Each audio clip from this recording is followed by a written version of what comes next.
ଆମେ ଜାଣିଛେ ଯେଉଁମାନଙ୍କ ଜୀବନରେ ସଫଳତା ଲାଭ କରିଛନ୍ତି ସେମାନଙ୍କ ଜୀବନ ଅନୁଶାସନ ଭରା।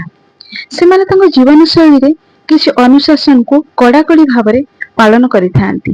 ସେ ସନ୍ଥ ହୁଅନ୍ତୁ କି ବିଜନେସମ୍ୟାନ ହୁଅନ୍ତୁ କି ଖେଳାଳି ହୁଅନ୍ତୁ, ସମସ୍ତେ ତାଙ୍କ ଜୀବନଚର୍ଯ୍ୟାରେ କିଛି ଅନୁଶାସନକୁ ପାଳନ କରିଥାନ୍ତି। ସେଥିପାଇଁ ସେମାନେ ସଫଳତା ଲାଭ କରିଥାନ୍ତି। ଆମେ ଆମ ଜୀବନ ଶୈଳୀରେ କଣ ପରିବର୍ତ୍ତନ କରିବା, କିପରି ଆମର ଦିନଚର୍ଯ୍ୟା କରିବା, କଣ ଅନୁଶାସନକୁ ପାଳନ କରିବା, ଯାହା ଫଳରେ ଆମ ଜୀବନ ଶୃଙ୍ଖଳିତ ହୋଇପାରିବ। ଭବିଷ୍ୟତରେ ଯେତେବେଳେ ଆମେ ତର୍ଜମା କରିବା ନିଜକୁ, ଯେମିତି ଆମକୁ ପଶ୍ଚାତାପ କରିବାକୁ ନ ପଡେ। ତ ଚାଲନ୍ତୁ ଜାଣିବା ଏହି ଭିଡିଓରେ। ଜୟ ଜଗନ୍ନାଥ, ଜୟ ଶ୍ରୀକୃଷ୍ଣ। ମୋ ଚ୍ୟାନେଲକୁ ଆପଣମାନଙ୍କୁ ସ୍ୱାଗତ। ଆପଣମାନେ ଦେଖୁଛନ୍ତି ବନଜା ମୋଟିଭେସନାଲ। ପୁଣି ଏକ ନୂଆ ଭିଡିଓ ମୁଁ ଆପଣମାନଙ୍କ ପାଇଁ ନେଇ ଆସିଛି। ଚାଲନ୍ତୁ ଜାଣିବା ଶୃଙ୍ଖଳିତ ଜୀବନଶୈଳୀ ପାଇଁ କଣ ଅନୁଶାସନ ପାଳନ କରିବା ଉଚିତ। ଚାଲନ୍ତୁ ଜାଣିବା। ପ୍ରତ୍ୟେକ ଦିନ ସୂର୍ଯ୍ୟୋଦୟ ପୂର୍ବରୁ ଉଠିବାକୁ ଚେଷ୍ଟା କରନ୍ତୁ। ଉଦିତ ସୂର୍ଯ୍ୟକୁ ଦେଖିବାକୁ ଚେଷ୍ଟା କରନ୍ତୁ। ସୂର୍ଯ୍ୟ କିଭଳି ଭାବରେ ପ୍ରତ୍ୟେକ ଦିନ ଠିକ ସମୟରେ ଆସିଥାନ୍ତି, ସେଥିପାଇଁ ପ୍ରତ୍ୟେକ ଜୀବଜଗତ ସନ୍ତୁଳିତ ରହିଛି। ଆଉ ସକାଳୁ ଉଠିବା ପରେ ଭଗବାନଙ୍କୁ ଧନ୍ୟବାଦ କରନ୍ତୁ ଆଜିର ଦିନଟି ପାଇଁ, ଆଜିର ସକାଳଟି ପାଇଁ। କିଛି ସମୟ ବ୍ୟାୟାମ ବା ଯୋଗା କରନ୍ତୁ, କାରଣ ଶାରୀରିକ ସୁସ୍ଥତା ସହିତ ମାନସିକ ସୁସ୍ଥତା ନିହାତି ଜରୁରୀ, ଯାହାକି ଆମ ଶୃଙ୍ଖଳିତ ଜୀବନ ପାଇଁ ନିହାତି ଆବଶ୍ୟକ ଅଟେ। ଆଉ ଆପଣ ଦେଖିବେ କିଛି ଦିନ ଅଭ୍ୟାସ ଦ୍ୱାରା କେମିତି ଆପଣଙ୍କୁ ଅନୁଭବ ହେଉଛି, ଆଉ ତାର ଫରକ ମଧ୍ୟ ଆପଣ ନିଜେ ଜାଣିପାରିବେ। ପ୍ରତ୍ୟେକ ଦିନର ଦିନଚର୍ଯ୍ୟା ବା କାର୍ଯ୍ୟ ତାଲିକା ପ୍ରସ୍ତୁତ କରନ୍ତୁ। କୋଉ ସମୟରେ କଣ କରିବେ, ଯାହା ଫଳରେ ଆପଣଙ୍କର ପ୍ରତ୍ୟେକ କାର୍ଯ୍ୟ ନିର୍ଦ୍ଧାରିତ ସମୟରେ ସମ୍ପାଦନ ହୋଇପାରିବ। ଆପଣ ଦେଖନ୍ତୁ, ଆମର ଖେଳାଳି ହୁଅନ୍ତୁ ବା ସିଙ୍ଗର ହୁଅନ୍ତୁ, ସେମାନେ ତାଙ୍କର ଅଭ୍ୟାସର ଗୋଟେ ସମୟ ନିର୍ଦ୍ଧାରଣ କରିଥାନ୍ତି। ସେହି ସମୟରେ ସେମାନେ ଅଭ୍ୟାସ କରିଥାନ୍ତି, ଯାହା ଫଳରେ ତାଙ୍କର କାର୍ଯ୍ୟ ଖୁବ ସୁରୁଖୁରୁରେ ହୋଇପାରେ। ତ ଆମେ ଯଦି ଆମର କାର୍ଯ୍ୟ ତାଲିକାକୁ ଏଇଭଳି ଭାବରେ ଗୋଟେ ନିର୍ଦ୍ଧାରିତ ସମୟରେ କରିବା, ତ ଆପଣ ଦେଖିବେ ଆମର ସବୁ କାର୍ଯ୍ୟ କେମିତି ଠିକ ସମୟରେ ହୋଇପାରୁଛି, ଆଉ ଆମକୁ ମଧ୍ୟ ସନ୍ତୁଷ୍ଟି ମିଳିପାରିବ। ନିଜର ଆହାରକୁ ମଧ୍ୟ ଠିକ ସମୟରେ ଗ୍ରହଣ କରନ୍ତୁ। ଆହାର ଯେତେ ଘରୋଇ ହେବ ଆଉ ସାତ୍ଵିକ ରହିବ ସେତେ ଭଲ, ଯାହା ଫଳରେ କି ଆମ ଶରୀର ଆଉ ମନ ଉଭୟ ଉପରେ ସୁପ୍ରଭାବ ପଡିବ।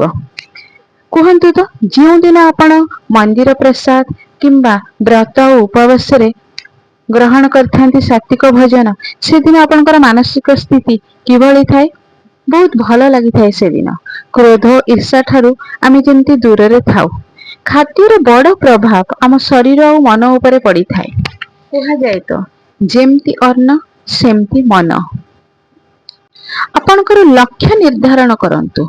କେଉଁ କାର୍ଯ୍ୟ ଆପଣଙ୍କ ଦ୍ୱାରା ହୋଇପାରିବ ଆଉ କେଉଁ କାର୍ଯ୍ୟରେ ଆପଣଙ୍କର ଆଗ୍ରହ ଅଛି। ନିଜର ପରିଶ୍ରମ ଆଉ ଧ୍ୟାନ ଲଗାନ୍ତୁ ସେ କାର୍ଯ୍ୟରେ, ନିଷ୍ଠା ସହକାରେ କରନ୍ତୁ।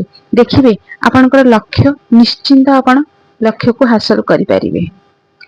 ଦିନରେ କିଛି ମୁହୂର୍ତ୍ତ ପାଇଁ ଆପଣ ପ୍ରାର୍ଥନା କରନ୍ତୁ। ସେ ମନ୍ତ୍ର ହେଉ ବା ନୀରବ ପ୍ରାର୍ଥନା ହେଉ, କିନ୍ତୁ ପ୍ରତ୍ୟେକ ଦିନ ଏକ ନିର୍ଦ୍ଧାରଣ ସମୟ ବାହାର କରନ୍ତୁ, ଯେଉଁ ସମୟରେ କି ଆପଣ ପ୍ରାର୍ଥନା ହେଉ ବା ମନ୍ତ୍ର ଜପ ହେଉ ଆପଣ କରନ୍ତୁ। ଦେଖିବେ ଏହା ଅଭ୍ୟାସରେ ପଲଟି ଯିବ ଆଉ ଆପଣଙ୍କୁ କିଭଳି ଶାନ୍ତି ଲାଗିବ। ଆପଣ ନିଜକୁ ଭଲ ପାଇବାକୁ ଲାଗିବେ। ଚେହେରାରେ ହସି ଯାଇଥିବା ହସ ବି ପୁଣି ଫୁଟି ଉଠିବ।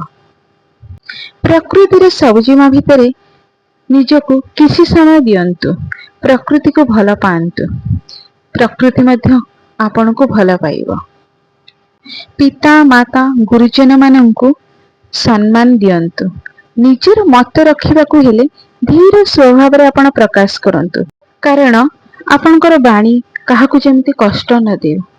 କୁହାଯାଏ, ଆମେ ଯଦି କାହାକୁ ହୃଦୟରେ କଷ୍ଟ ଦେଇଥାଉ ନା, ଆପଣ ଯେତେ ଭଗବାନଙ୍କୁ ଡାକନ୍ତୁ ଆମକୁ କେବେ ଶାନ୍ତି ଲାଗିବନି। କିନ୍ତୁ ଆମେ ଯଦି କାହାକୁ କେବେ ଆମ ବାଣୀରେ କଷ୍ଟ ଦେଇନଥିବା, ଦେଖିବେ ଆମ ଭିତରୁ କିଭଳି ଭାବରେ ନିଜେ ଆତ୍ମସନ୍ତୋଷ ଲାଭ କରିପାରିବା।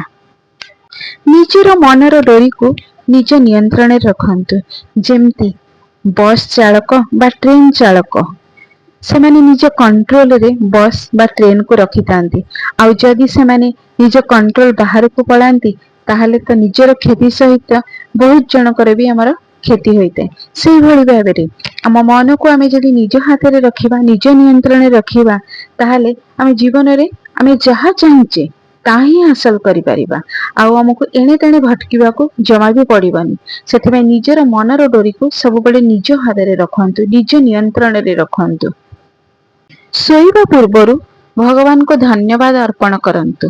କିଛି ଭୁଲ କରିଥିଲେ କ୍ଷମା ପ୍ରାର୍ଥନା କରି ପରଦିନ ପାଇଁ ପୁଣି ଏକ ନୂଆ ଉତ୍ସାହ ନେଇକି ଆଗକୁ ବଢିବା ପାଇଁ ସ୍ୱପ୍ନ ଦେଖନ୍ତୁ।